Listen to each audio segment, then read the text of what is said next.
Assalamualaikum warahmatullahi wabarakatuh. Perkenalkan, nama saya Farizal Muslim. Di sini saya akan menjelaskan bagaimana komunikasi terapeutik. Jadi, komunikasi terapeutik adalah komunikasi yang dilakukan dalam tujuan terapi atau perawatan. Komunikasi terapeutik itu karakteristiknya yang pertama keikhlasan. Perawat harus mampu bertindak secara ikhlas agar mampu berkomunikasi dengan pasien secara tepat dalam proses perawatan. Yang kedua ada empati. Perawat harus bisa memahami dan menjelaskan bagaimana perasaannya dialami pasien dalam proses perawatan. Kemudian kehangatan. Hubungan saling membantu untuk memberikan pasien ruang untuk bercerita secara bebas dalam proses perawatan. Kemudian tujuan komunikasi terapeutik menurut Purwanto ada 3, yaitu yang pertama membantu pasien untuk memperjelas dan memperkurangi beban perasaan dan pikiran serta dapat mengambil tindakan untuk mengubah situasi bila ada pasien percaya pada hal yang diperlukan. Kemudian mengurangi keraguan, membantu dalam mengambil tindakan yang efektif dan mempertahankan kekuatan egonya. Kemudian mempengaruhi orang lain, lingkungan fisik dan dirinya sendiri. Kemudian ada tahapan komunikasi terapeutik. Yang pertama, tahapan pre-interaksi. Tahap ini merupakan tahap persiapan perawat sebelum bertemu dan berkomunikasi dengan pasien. Perawat perlu menilai dirinya seberapa kemampuan yang dimilikinya dalam menjalankan komunikasi terapeutik. Kemudian tahap orientasi atau perkenalan. Tahap ini dimulai saat perawat dan pasien bertemu untuk pertama kalinya. Perawat berkenalan dengan pasien. Tugas perawat tahap ini untuk membangun hubungan saling percaya dengan pasien. Nah, jadi tahap orientasi itu seperti contohnya gini. Perkenalkan, nama saya Perawat Johar dari Ruang Mawar. Saya bertugas dari jam 7 hingga jam 2 siang, begitu. Kemudian tahap kerja. Tahap ini merupakan inti dari proses komunikasi terapeutik yang dilakukan perawat kepada pasien. Perawat dituntut mampu untuk memberikan dukungan dan bantuan kepada pasien. Jadi tahap kerja ini itu berarti kayak tahap inti dari perawat gitu. Jadi perawat itu untuk mengambil tindakan apa gitu. Contohnya perawat itu bisa mengambil tindakan memasang kateter. Jadi tahap kerjanya itu sesuai SOP dalam pemasangan kateter gitu. Kemudian tahap terminasi. Tahap ini merupakan tahap akhir dari proses komunikasi terapeutik. Perawat dan pasien diharapkan meninjau kembali proses yang dilalui dan dicapai. Nah, jadi tahap terminasi ini tahap yang terakhir dan perawat itu biasanya mengevaluasi tindakan yang dilakukan setelah tahap kerja gitu. Jadi biasanya itu perawat itu sebelum meninggalkan itu harus kontrak waktu dengan pasien untuk tindakan selanjutnya. Misalnya kayak gini contohnya. Baik, sekian dari saya ibu, tindakan dari saya cukup begini. Ada yang mau ditanyakan atau ada yang dikeluhkan lagi? Kalau tidak ada, saya mohon pamit. Nanti jam 12 saya akan kesini lagi untuk memberikan obat untuk ibu. Terima kasih bu, sekian dan salam penutup gitu.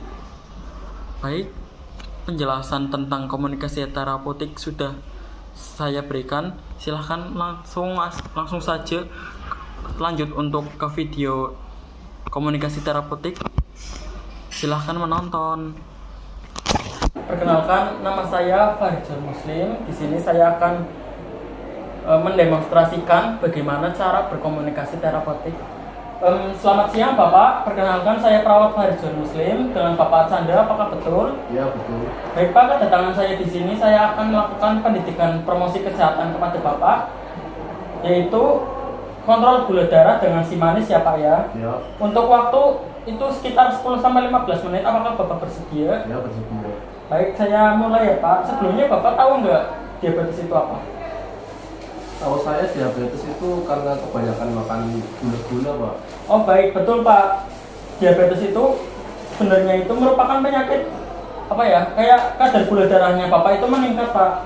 Nah, jadi menurut WHO juga diabetes mellitus merupakan penyakit metabolik kronik dengan karakteristik peningkatan kadar gula darah, menyebabkan gangguan kesehatan pada jantung, pembuluh darah, mata, ginjal, saraf, dan lain-lain di masa yang akan datang. Nah, tahukah Bapak, angka kasus penyakit diabetes mellitus diprediksi akan terus meningkat hingga 576 juta per tahun pada 2030 dan 700 juta pada 2045. Nah, jadi faktor risikonya itu yang pertama ada faktor genetik, yang kedua ada kelebihan berat badan. Nah, Bapak itu berat badannya berapa, Pak?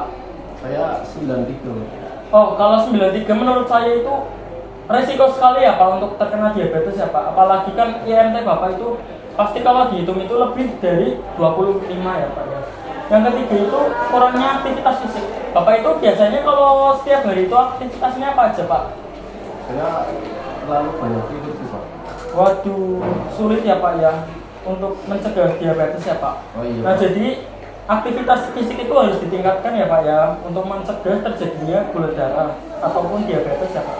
Kemudian kadar tekanan tinggi Bapak tinggi ya Pak ya, tekanan darah Bapak itu tinggi biasanya.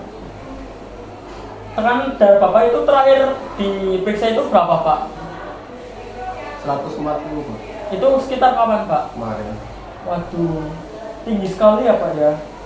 Jadi itu faktor risikonya ya Pak untuk terjadinya diabetes mellitus. Kemudian kadar kolesterol itu abnormal. Nah, Bapak tahu nggak tips untuk mencegah diabetes mellitus? Jangan makan makanan manis Pak. Ya betul sekali Pak. Nah, di sini saya itu akan menjelaskan bagaimana caranya mencegah diabetes mellitus dengan si manis Pak. Jadi kontrol gula darah Anda dengan si manis. M. Menjaga berat badan ideal dengan makan makanan yang bergizi dan seimbang. A. Aktivitas fisik secara rutin. N. No sugar on my food, dengan cara mengurangi makan makanan yang manis atau mengurangi konsumsi gula ya Pak ya. I. Ikuti anjuran G4, G1, L5, yaitu 4 sendok makan gula, 1 sendok teh garam, dan 4 sendok makan lemak. Nah, yang terakhir ada S. Semangat berolahraga minimal 150 menit dalam seminggu, bisa juga 2-3 jam per minggu. Nah, ini Bapak barangkali ada pertanyaan. Jadi intinya itu saya harus banyak olahraga ya Pak? Ya Pak, betul Pak. Jadi itu Bapak itu harus banyak-banyak beraktivitas dan olahraga, jangan tidur melulu ya Pak. Bisa aktivitas fisik seperti menyapu, mengepel, atau juga membantu orang tua Pak, seperti mencuci baju, mencuci piring juga. Nah, itu Pak. Ya. Bagaimana Pak? Ya, sudah paham saya. Baik, sekiranya Bapak sudah paham, saya tes terlebih dahulu ya Pak. Nah, jadi menurut Bapak itu aktivitas apa yang Bapak akan lakukan ketika Bapak mengidap penyakit gula darah Pak? Kira-kira? Mungkin saya akan saya. Oh iya betul sekali Pak. Jadi kalau Bapak sudah terkena diabetes ya Pak, aktivitas itu harus tetap ditingkatkan Pak, supaya gula darah Bapak itu stabil ya Pak ya, dan tidak mengendap di dalam pembuluh darah Pak. Iya Pak. Nah, jadi apa lagi Pak? Barangkali ada pertanyaan lagi Pak. Enggak ada Pak. Sudah cukup? Ya cukup. Baik Pak, terima kasih ya Pak ya sudah mendengarkan pendidikan promosi saya. Kiranya cukup untuk pendidikan promosi saya, kurang lebihnya saya mohon maaf ya Pak. Saya juga sama-sama belajar juga Pak. Nah, sekian dari saya, kurang lebihnya mohon maaf. Assalamualaikum warahmatullahi wabarakatuh.